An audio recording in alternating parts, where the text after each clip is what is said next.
Adik-adik sekalian, apa kabar? Hari ini sehat semua? Ya.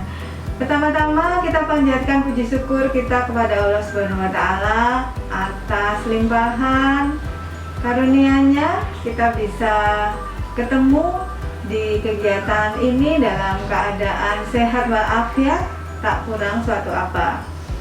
Ya, sebelumnya Ibu ucapkan selamat datang kepada seluruh siswa-siswi baru, ya, selamat mengikuti serangkaian kegiatan pengenalan lingkungan sekolah.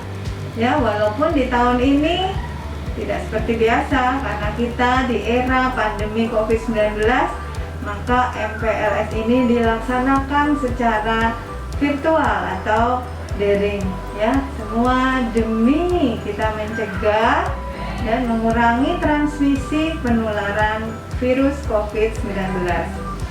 Adik-adik sekalian, seperti adik-adik ketahui bahwa pandemi COVID ini sudah berdampak sangat besar terhadap kehidupan kita, ya, termasuk kepada kegiatan belajar mengajar yang seharusnya bisa dilakukan secara langsung, sekarang dikurangi, ya, dengan kegiatan-kegiatan secara daring. Dan nanti pada saatnya apabila kita sudah memungkinkan untuk melakukan pembelajaran tatap muka, juga harus dilakukan dengan disiplin protokol kesehatan, semua demi mencegah penularan COVID-19.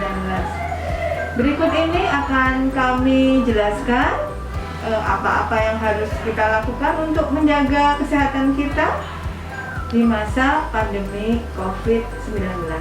Adik-adik tetap sehat, tetap semangat, dan jangan lupa tetap patuh protokol kesehatan. Ya, selamat mengikuti kegiatan ini. Terima kasih. Wassalamualaikum warahmatullahi wabarakatuh. Halo adik-adik, kita belajar bareng yuk. Kita hari ini mau belajar tentang protokol kesehatan COVID-19. Adik-adik sudah tahu belum tentang COVID-19? COVID-19 merupakan singkatan dari Coronavirus Disease 2019. Penyakit ini disebabkan oleh virus corona yang baru ditemukan pertama kali pada akhir Desember 2019 di Wuhan, Tiongkok. Selanjutnya, kita akan belajar tentang gejala umum COVID-19. Jika adik-adik mengalami gejala di bawah ini, adik-adik bisa langsung lapor kepada orang tua ya, agar segera diperiksa. Gejala-gejalanya adalah: pertama, demam; kedua, batuk pilek; ketiga, letih, lesu; keempat, sakit tenggorokan; dan yang kelima, gangguan sesak pernafasan. Virus corona ini mengalami mutasi loh, menjadi virus corona delta, varian delta. Itu merupakan virus corona yang sudah berubah. Nah, apa sih bedanya?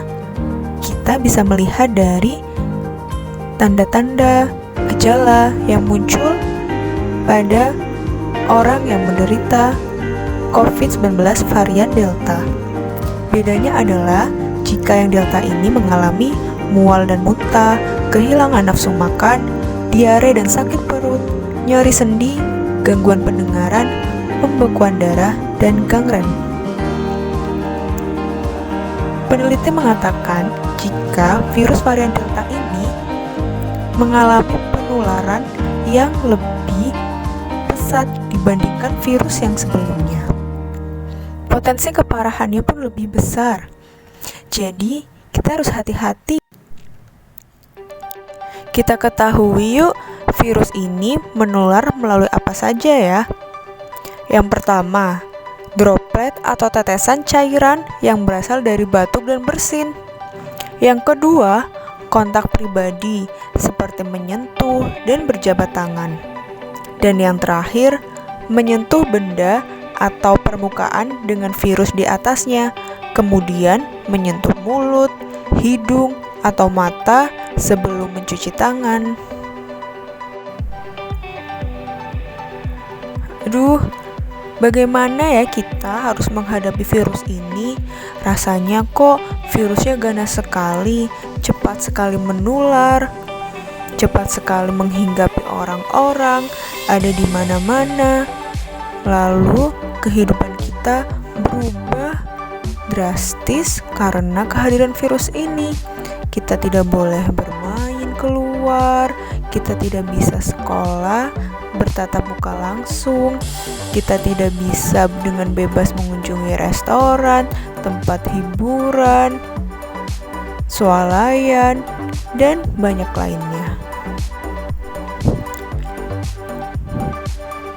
Kita bisa melakukan pencegahan ternyata yang sangat mudah kita lakukan, yaitu dengan menerapkan protokol kesehatan 6M.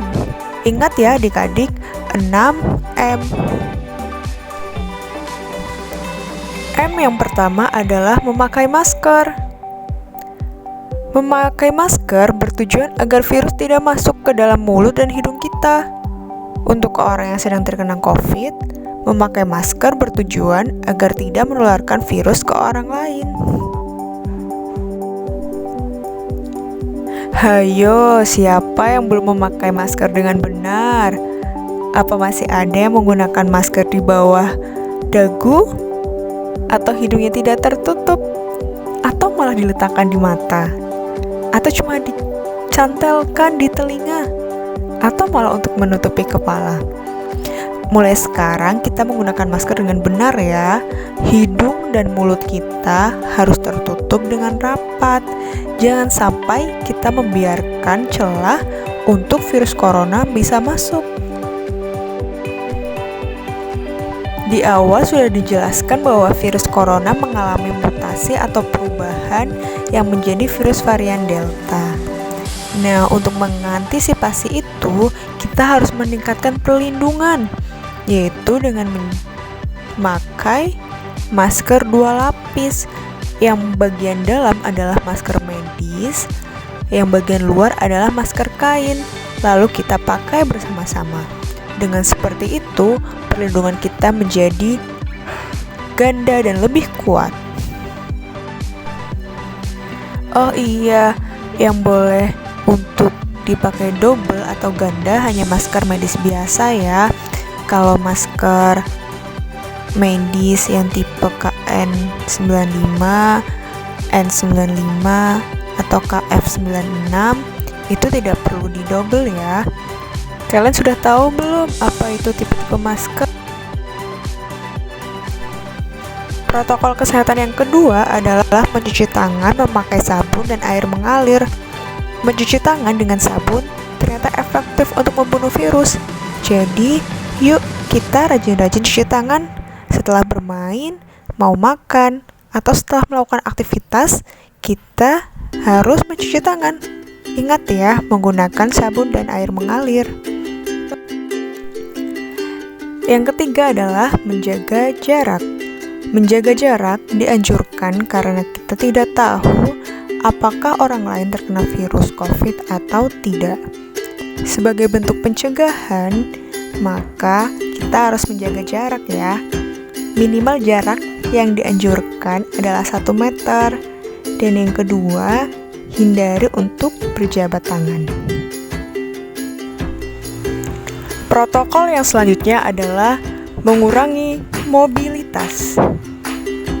Artinya, jika tidak benar-benar sangat penting, lebih baik kita di rumah saja. Karena dengan kita semakin sering pergi-pergi, kita mengunjungi tempat, kita bertemu orang, berarti frekuensi atau kemungkinan kita untuk berpapasan dengan virus juga akan semakin sering. Untuk itu kita di rumah saja ya jika memang tidak benar-benar penting. Protokol yang kelima adalah menghindari kerumunan. Menghindari kerumunan berarti kita menghindari kegiatan yang menimbulkan kerumunan, berdesak-desakan, senggol-senggolan. Karena dalam kerumunan berarti jarak antara orang dan orang satu dengan yang lain tidak terjaga. Selama pandemi COVID-19 ini masih ada, kita berusaha yuk untuk menghindari kegiatan-kegiatan yang beresiko untuk menimbulkan kerumunan antara orang-orang. Protokol kesehatan yang terakhir, menghindari makan bersama. Kenapa sih makan bersama tidak boleh? Kan cuma 2 orang, tidak menimbulkan kerumunan. Karena saat kita makan bersama dengan teman kita, dengan saudara kita, dengan adik kakak, kita tidak tahu orang tersebut tertular virus corona atau tidak. Saat kita makan bersama, kita pasti membuka masker, bukan? Apakah kita makan dengan menggunakan masker? Tentu susah. Jadi saat kita membuka masker, itu adalah potensi untuk virus masuk dengan bebas ke mulut dan ke hidung kita. Untuk itu, saat-saat pandemi seperti ini, mari kita menghindari untuk makan bersama dengan orang lain. Saat kita makan, kita mengambil jarak, jadi makannya tidak berdekatan. Tentu kita semua ingin sekali bisa hidup dengan bebas lagi seperti sedia kala. Bisa ke taman bermain, bisa ke supermarket, bisa ke pasar, bisa bermain bola, bisa bermain kelereng, dan apapun itu, terutama bisa masuk sekolah lagi. Kita bisa belajar dengan bertemu kawan baru kita, guru baru kita. Rasanya menyenangkan. Jadi untuk bisa mewujudkan itu semua, mari kita sama-sama yuk kita mencegah virus corona ini tidak semakin menular ke banyak orang, yaitu dengan menerapkan 6M. Pertama, memakai masker. Kedua, mencuci tangan. Ketiga, menjaga jarak. Keempat, mengurangi mobilitas. Kelima, menghindari kerumunan. Dan yang terakhir, menghindari makan bersama. Mari kita menjadi bagian dari masyarakat yang taat untuk menjalankan protokol kesehatan untuk kebaikan dan kenyamanan kita semua.